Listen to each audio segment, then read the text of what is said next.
Olá, hoje é 22 de setembro e eu estou aqui com mais um vídeo para comentar as notícias da semana. Eu queria comentar basicamente duas notícias que são muito importantes. A primeira foi a vergonhosa votação na Câmara dos Deputados a respeito da criação e do aumento do fundo eleitoral, que são recursos que poderão ser utilizados pelos partidos políticos para fazer campanha eleitoral, que é um verdadeiro assinte. O fato de você usar dinheiro público para que partidos políticos financiem as suas campanhas já é um absurdo. E o que o Congresso Nacional fez chega às raias da loucura. Só para vocês terem uma ideia, foi feito um acordo ali entre os membros do Congresso, pelo menos aqueles que são favoráveis a esse absurdo, de usar parte das emendas de bancada. E o que são as emendas de bancada? Todo ano o Congresso Nacional precisa votar o orçamento para o ano seguinte. Então é feito ali uma espécie de negociação, de acordo entre as bancadas de deputados. Então todos os deputados de São Paulo se reúnem, os deputados do Rio de Janeiro, do Amapá, etc. Todos eles se reúnem e introduzem emendas ao orçamento para beneficiar o seu estado.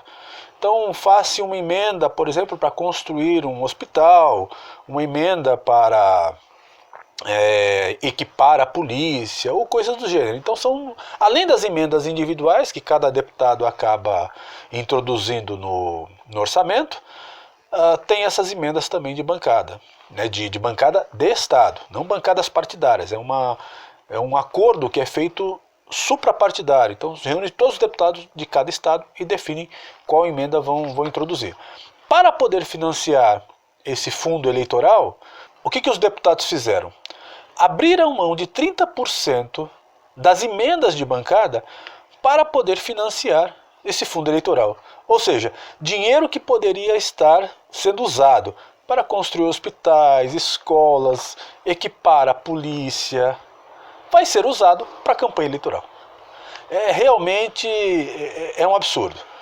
Nas últimas eleições nós tivemos uma boa renovação do Congresso Nacional, mas pelo visto ela não foi suficiente.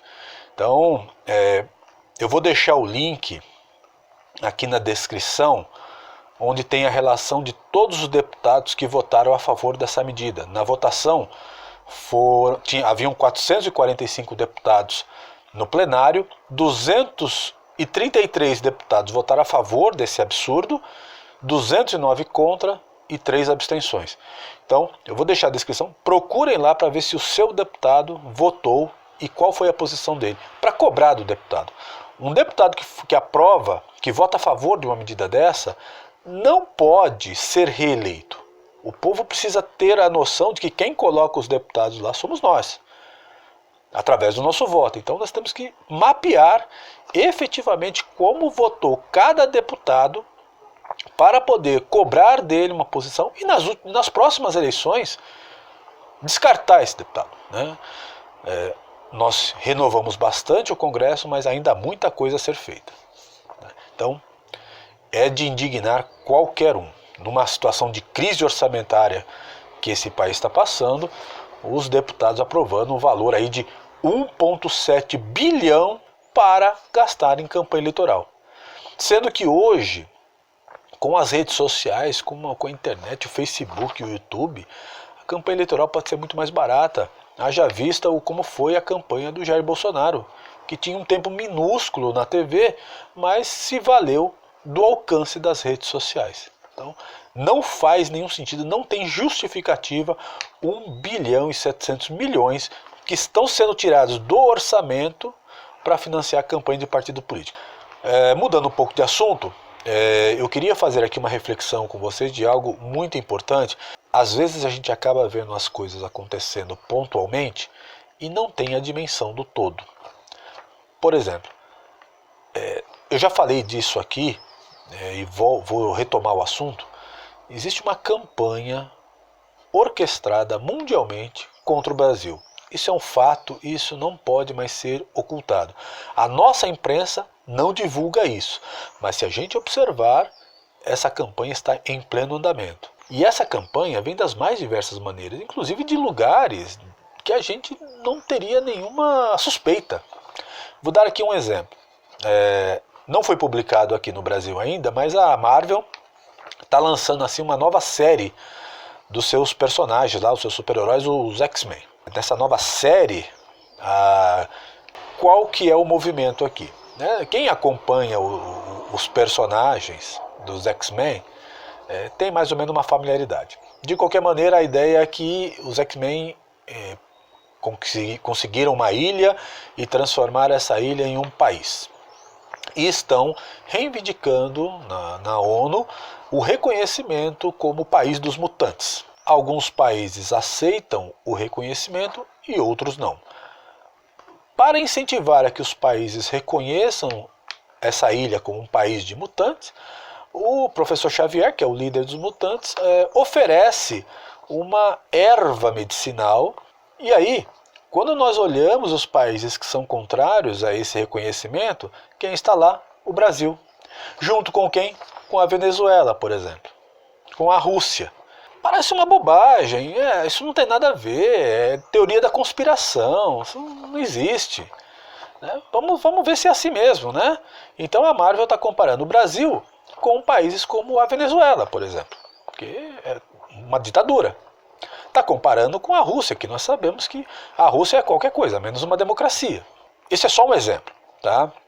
Nós poderíamos incluir nesse exemplo também figuras como Jean Willis, Márcia Tiburi, Débora Diniz, todos esses personagens, essas figuras públicas aqui do Brasil. Jean Willis foi deputada, Márcia Tiburi insistem em chamá-la de filósofa, que de filósofa ela não tem nada, e a Débora Diniz, que é professora da UNB, saíram no Brasil argumentando que foram ameaçados de morte.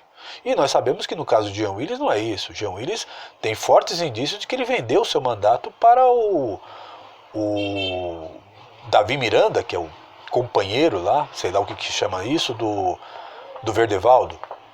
A mesma coisa a Márcia Tiburi. A Márcia Tiburi saiu daqui dizendo: não, eu estou sendo ameaçada, preciso sair do país. Quando na verdade o marido dela, que é um juiz, ele já tinha conseguido a liberação do seu trabalho para poder fazer uma especialização, não sei se é um mestrado ou um doutorado. Então já estava essa viagem programada. A Débora Diniz eu não tenho certeza exatamente se ela já tinha algo agendado ou qual é a situação dela, porque de fato ela também argumenta que foi ameaçada. E ontem o escritor Paulo Coelho dá uma entrevista a um jornal francês dizendo que o governo brasileiro, que o Brasil estaria passando por um obscurantismo, um retrocesso e etc, etc. Então a campanha ela é tanto de órgãos internacionais, de empresas e brasileiros antipatriotas que se dedicam a falar mal do Brasil no exterior. A função do Jean Willis no exterior é falar mal do Brasil. A mesma coisa a Márcia Tiburi e agora o auxílio aí do senhor Paulo Coelho. Então, para a gente perceber como uma coisa é articulada. Além disso, no mês de outubro agora vai ser realizado em Roma o Sínodo da Amazônia. Ou melhor dizendo, o nome oficial é Sínodo da Pan-Amazônia. E o que é esse sínodo? É uma espécie de assembleia realizada por religiosos, com a autorização do Papa, onde eles vão debater a situação da Amazônia em geral e dos povos que vivem ali. Eu não vou me deter muito a falar sobre o sínodo, acho que valeria até um vídeo melhor sobre isso, mas eu vou deixar na descrição um link de um religioso, um padre, que fez uma série de 4 vídeos explicando direitinho as implicações teológicas do vídeo. O próprio Bernardo Kister fez um vídeo também apresentando questões de caráter teológico, mas também as implicações políticas do sínodo. É claro que o sínodo ele não tem força de lei, mas ele tem força de pressão política. Então, como é que ele funciona? Esses religiosos vão se reunir, vão debater e o Papa vai aprovar ou não o documento final. Lembrando que para o sínodo foi feito um documento ordenador, e esse documento realmente tem passagens muito complicadas. Esse documento preparatório do Sínodo coloca de maneira sutil a questão do AAA, que eu já abordei aqui no canal, que seria o Andes, Amazônia e Atlântico, que é uma tentativa de transformar toda essa região numa região de administração internacional, alguma coisa do gênero, que concentra riquezas que são incalculáveis, né? Você tem as fontes de água do Andes, a riqueza mineral e de biodiversidade da Amazônia, além da riqueza do Oceano Atlântico. Então é preciso também tomar muito cuidado com as implicações desse sínodo. Por fim, que tem a ver com isso, mas talvez aí possa ser de maneira positiva, na próxima semana vai acontecer a Assembleia Geral da ONU. Então, tradicionalmente o Brasil abre os trabalhos, é o país que fala primeiro. E na terça-feira, portanto, o presidente Bolsonaro vai fazer o seu discurso. É uma situação delicada porque ao mesmo tempo que o presidente precisa deixar claro a soberania nacional, que o Brasil não vai aceitar qualquer ingerência nos negócios internos que dizem respeito ao Brasil, de como que nós tratamos os nossos recursos, mas por outro lado ele também não pode ter uma postura isolacionista. Ele não pode dizer não quero saber do mundo, porque afinal de contas o Brasil tem interesses aí comerciais com vários países, inclusive com países que estão atacando o Brasil. E estão atacando o Brasil não porque defendem o meio ambiente, que fique claro, eu já falei isso antes. Como eu falei num vídeo anterior, o Mercosul havia acabado de fechar um acordo de livre comércio com a União Europeia. E agora o parlamento da Áustria votou não aceitar o acordo, né, para pressionar o seu executivo a não ratificar o acordo, porque esse acordo precisa ser ratificado por todos os países da União Europeia. E a França está colocando empecilhos. Porque eles são a favor do meio ambiente? Porque eles estão preocupados com o desmatamento? Não. Porque eles estão preocupados com os produtos agrícolas brasileiros que possam competir em melhores condições com os produtos agrícolas da União Europeia.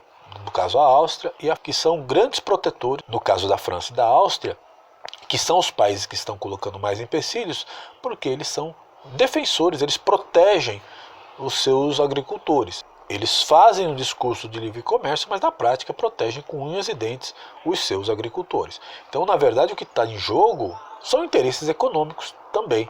Então a gente precisa pensar no todo, pegar essas notícias que vão pipocando de um lugar ou outro. Infelizmente, a nossa grande mídia ela não é fonte de informação, para que a gente possa ter a dimensão do todo. Essa campanha internacional contra o Brasil, ela tem dois objetivos.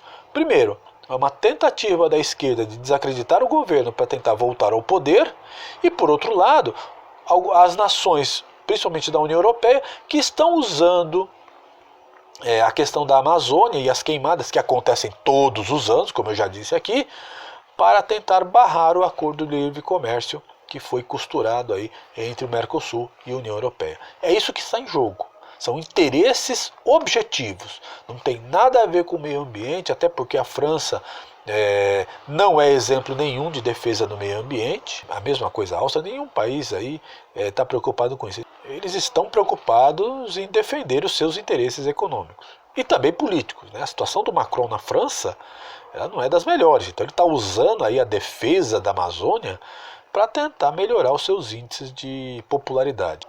Então vamos acompanhar o discurso do presidente Bolsonaro na semana que vem.